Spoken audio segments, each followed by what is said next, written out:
අපි අපේ චැනල් එකේ එක එක මාතෘකා ගැන වීඩියෝස් වලින් කතා කරලා තියෙනවා. ඒත් අද අපි අලුත් වීඩියෝ සීරීස් එකක් පටන් ගන්නවා. මේ සීරීස් එකේ මම කතා කරන්න බලාපොරොත්තු වෙන්නේ මානව ශිෂ්ටාචාරයේ එක එක අවධිවලදී එක එක ටාගට් උදෙසා කරපු මනෝවිද්‍යා පරීක්ෂණ ගැන. ඉතින් ඔයා මේවට ඉන්ට්‍රස්ට් නම් මේ වීඩියෝ සීරීස් එකත් එක්කම එකතු වෙලා ඉන්න. ඔයාට අනිවාර්යෙන්ම නොදන්න දේවල් ගොඩක් දැනගන්න ලැබෙයි.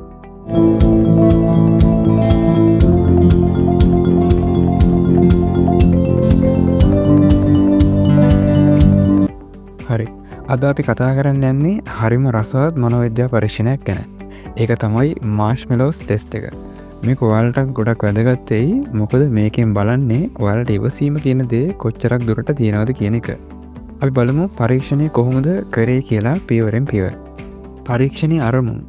මේ පරීක්ෂණය කරේ වෝල්ටර් මිචෙල් කියන මනෝවිද්‍යාඥයා 1972 අවුරුද්දේ.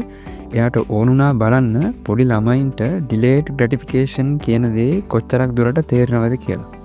ඩිලේඩ් ග්‍රැටිෆිකේෂන් කියලා කියන්නේ දැන්ම පොඩි දෙයක් ගන්නවද එහෙම නැත්නම් ටිකක් ඉඳලා ඊට වඩා හොඳ දෙයක් ගන්නවද කියන එක තීරණය කිරීමේ හැකියාව. සරලවම කිව්වොත් දැන් එක මාෂ්මෙලෝ එකක් කනවද එහෙම නැත්නම් ටිකක් ඉඳලා මාෂ්මෙලෝස් දෙකක් කනවද කියලා තමයි මෙතනදී සලකලා බැලුවේ. පරීක්ෂණය කරපු විදිය. මුලින්ම පොඩි ළමයින්ව තනියම කාමරයකට එක්කගෙන ගියා. එතනදී එයාලට මාෂ්මෙලෝ එකක් පෙන්නලා කිව්වා ඔයාට මේක දැන් කන්න පුළුවන්. එහෙමත් නැත්නම් මම ටික වෙලාවක් එළියට ගිහිල්ලා ආපුවාම එතකන් ඔයාට ඉන්න පුළුවන් නම් ඔයාට තව මාෂ්මෙලෝ එකක් දෙනවා කියලා. ඒ කියන්නේ දැන් එකක් ගන්නවද එහෙම නැත්නම් ටිකක් ඉඳලා දෙකක් ගන්නවද කියන දේ තීරණය කරන්න ළමයාට බාර දුන්නා. ඊට පස්සේ පරීක්ෂණය කරන කෙනා කාමරෙන් එළියට ගියා. සමහර ළමයිගේ ඉවසිලිවන්තකම එතනින් බිඳුනා. එයාලා මාෂ්මෙලෝ එක කාලා දැම්මා. ඒ තවත් සමහර ළමයි ඉවසිලිවන්තව හිටියා අර එළියට ගියු කෙනා ආපහු එනකම්. පරීක්ෂණයේ ප්‍රතිඵල.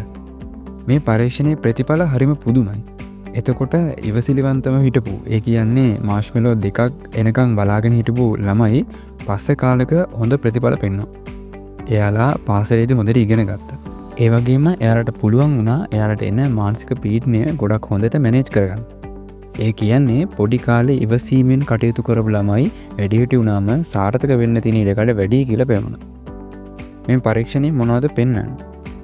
මේ පරීක්ෂණය පෙන්නනවා ඩිලේඩ් ග්‍රැටිෆිකේෂන් කියන හැකියාව අපේ ජීවිතවලට කොච්චරක් වැදගත්ද කියලා. දැන්ම ලැබෙන පොඩි සතුටක් වෙනුවට ටිකක් ඉවසලා හිටියොත් ඊට වඩා ලොකු සතුටක් ලබා ගන්න පුළුවන් කියන එක තමයි මේ පරීක්ෂණයෙන් සරලව පෙන්වන්නේ. ඔයාලත් හිතලා බලන්න සමහර වෙලාවට අපි ඉක්මනට පොඩි දෙයක් ගන්නවද නැත්නම් ඉවසලා ඊට වඩා වැඩි දෙයක් ගන්නවද කියලා හිතලා බලන්න. ඉතින් යාළුවනේ මාෂ්මෙලෝස් ටෙස්ට් එකෙන් අපිට ඉවසීම කියන ගුණාංගයේ වැදගත්කම ගැන ගොඩක් දේවල් ඉගෙන ගන්න පුළුවන්.